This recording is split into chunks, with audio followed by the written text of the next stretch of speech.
அனைவருக்கும் வணக்கம். சொந்த வீடு அமையும் யோகத்தை பற்றி தான் இந்த பதிவுல தெளிவா பார்க்க போறோம். யாருக்கு சொந்தமாக வீடு இருக்கும், அதுபோல் ஒன்றிற்கு மேற்பட்ட வீடு பெறக்கூடிய ஜாதக அமைவு யாருக்கு அமைகிறதுன்றதை பத்தி தான் இந்த பதிவுல தெளிவா பார்க்க போறோம்.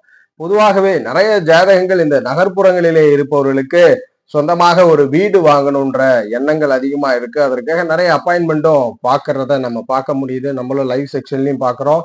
டைரக்ட் அப்பாயின்மெண்ட்லயுமே நிறைய இந்த கேள்விகள் இருக்கு. எல்லாராலையுமே சொந்தமா வீடு வாங்கிட முடியுமான்னா கண்டிப்பா கிடையாது. அதற்குன்னு ஜோதிடத்துல சில விதிகள் இருக்கு. அந்த விதி கொண்டவர்களால மட்டும்தான் இந்த பிறவியிலே சொந்தமா வீடு வாங்க முடியும்.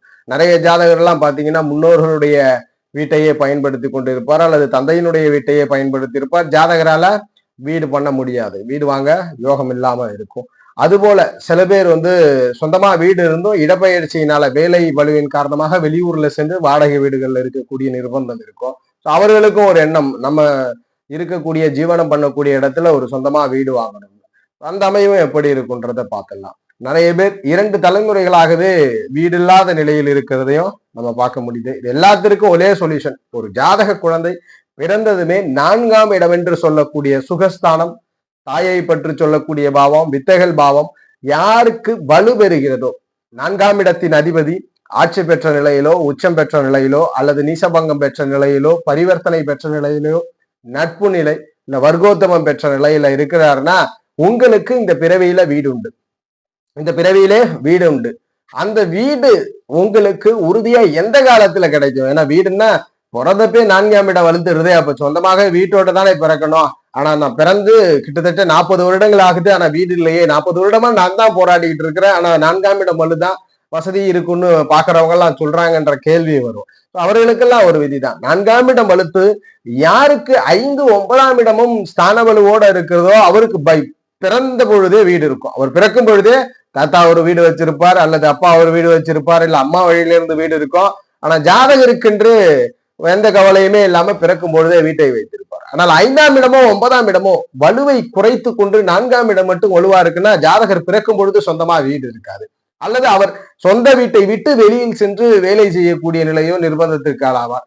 அந்த நிலையில 4ஆம் இடம் வலுத்து இருந்தா அவருக்கு உறுதியா வீடு உண்டு, அதுல மாற்றமே இல்லை. ஆனால் எப்பொழுது கிடைக்கும் என்றால் தசைநாதன் சொல்லக்கூடியவர் 4ஆம் இடத்திற்கு யோகமாகவோ அல்லது 4ஆம் இடத்திற்கு யோகமாகவோ தசை நடக்குமாயின், அதாவது 4ஆம் அதிபதியோட இணைஞ்சிருக்கலாம், அல்லது 4ஆம் இடத்தை பார்த்து இருக்கலாம், அல்லது 4ஆம் அதிபதிக்கு அதிநட்பு கிரகமாக இருக்கும் பொழுது புத்தி காலத்தில் 4ஆம் அதிபதி புத்தி காலகட்டத்தில் ஜாதகருக்கு வீடு அமையும் அப்படின்றத உறுதிப்படுத்துறோம். இப்ப புரியும் ஏன் பிறக்கும் பொழுதே 4ஆம் இடம் வலுத்து இருக்கு, ஆனா வீடு இல்லைன்னா திரிகோணங்கள் வலு குறைந்திருக்கும். அதுபோல் வீடு ஸ்தான வலுவை பெற்றவர் கண்டிப்பாக உறுதியாக சொந்தமான வீட்டை தசாபுத்தி எல்லாம் பெற்று விடுவார். அதே போல் மற்றொரு அமைவுகள்ல ஒரு ஜாதகத்தை பொறுத்த வரைக்கும் கடைசி வரைக்குமே வீடே அமையாதான்னா 4ஆம் அதிபதியும் வலுவை முழுவதுமாக இழந்து காரக கிரகமான சுக்கிரனும் ஸ்தான வலுவை இழந்திருக்கும் பொழுது அவரால் தான் சொந்தமா வீடு பண்ணக்கூடிய ஒரு பாக்கியமே இல்லாம இருக்கும். அவருடைய ஜாதகத்திலே 5ஆம் இடம் வலுக்கும் பொழுது சொந்த வீடு பண்ணக்கூடிய யோகங்கள் உண்டு. அதுபோல் இந்த பதிவுல 4ஆம் இடம் யார், 4ஆம் இடத்தின் அதிபதி யார், எந்த கிரகம் வீட்டை தரும் அப்படின்றதையும் தெளிவா பார்த்துடலாம். ஸோ அடுத்த அமைவுகள்ல ஒவ்வொரு லக்னமாவே பார்த்துடலாம். ஏன்னா எந்த கிரகம் வீட்டை தரும் அப்படின்றது ரொம்ப ரொம்ப முக்கியம். அந்த வகையில மேஷ லக்னத்தில் பிறந்தால் சந்திரன் தான் 4ஆம் அதிபதி. சந்திரன் தான் ரொம்ப முக்கியம், கடகமனை ரொம்ப முக்கியம். இந்த 2 விஷயங்கள் தான் வீட்டை தரக்கூடியது. கடகமனையும் சந்திரனும் மேஷத்திற்கு வீட்டை தரக்கூடியது. ரிஷபத்தை பொறுத்த வரைக்கும் சிம்மமனையும் சூரியனும் வீட்டை தரக்கூடியவர்கள். அதுபோல் மிதுனத்தை பொறுத்த வரைக்கும் கன்னிமனையும் புதனும் வீட்டை தரக்கூடியவர்கள்.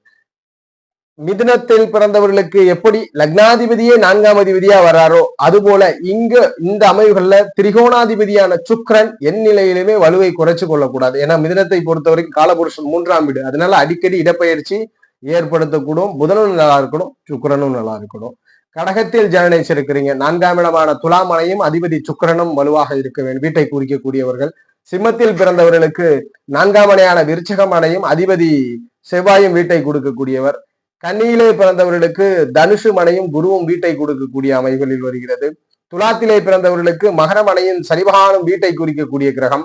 அதுபோல விருச்சகத்தில் ஜனனித்தவர்களுக்கு கும்பமனையும் அதிபதியான சனிபகவானும் வீட்டை குறிக்கக்கூடியவர்கள்.